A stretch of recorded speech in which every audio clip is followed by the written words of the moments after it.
speaker, I'm not bringing him up here because I'm recruiting him. I'm bringing him up here because he has a story to share with you guys. And I know his story. Paolo Banchero. What's up? My name is Paolo. Some of y'all may know me, some of y'all may not. I go to O'Day. Just finished my junior year. And, I'm up here. And, I really, would never have thought that I would be up here. But unfortunately, I had a situation 2 years ago, where I had an encounter with the police. Me and my teammate at the time, who's now in college, where very likely I think I could have lost my life. So before I really get into it, all the parents out there who, are parents of colored kids, if you haven't had that talk with your kids yet, on what to do when they encounter the police, I encourage you to have it, because I feel like that talk that me and Noah had, before that, saved our life. So, we were at a concert, Chris Brown concert. It was over, and so we were getting the car to pick up his sister and her friends. And we didn't get pulled over. We had actually drove by the cops, and so we were waiting. A lot of traffic, and we got our windows rolled down. Music playing. We're chilling, and all of a sudden the cop comes. To the window. Our windows is rolled down, and he got his gun drawn, and he's real aggressive, and he's cussing at us, saying all type of stuff. Don't move, all that, and we just froze. I literally couldn't talk. I'm sitting there like I can't even spit out words. Like I'm just like so shocked on what's going on.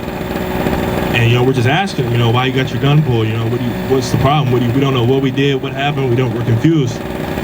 And he's not answering. He's just giving us orders, all type of orders. Tells us to get out the car.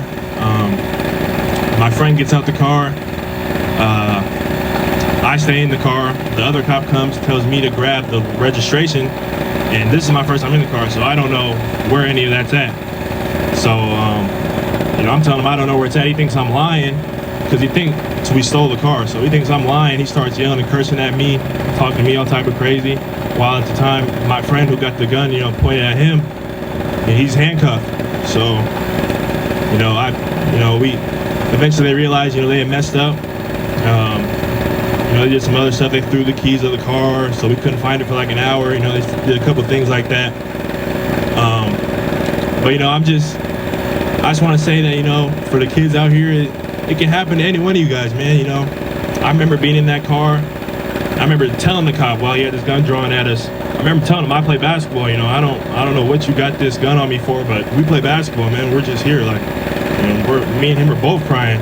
Me and my friend, we're telling him we play basketball, man.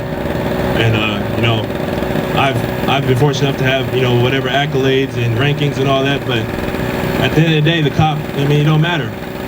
He didn't know that. He didn't really care. So that's my piece, and just that it can happen to any one of you guys, boys and girls of color. So just be careful, man.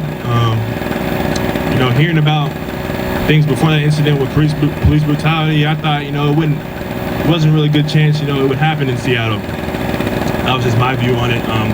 My mom would have those talks with me, and I would listen to her. I'd hear her out, but I didn't take it too serious.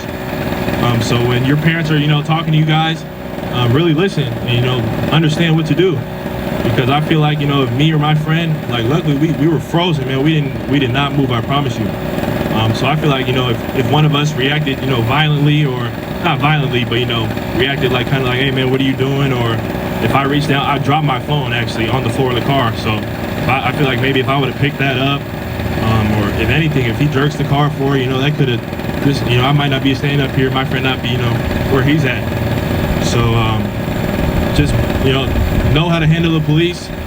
Parents, talk to your kids, and yeah, man, that's really all I got. Give it up for Paolo again. That was extremely courageous of him. He comes here and shares that kind of stuff with you. I'm so happy he did that, because I know our city's in good hands.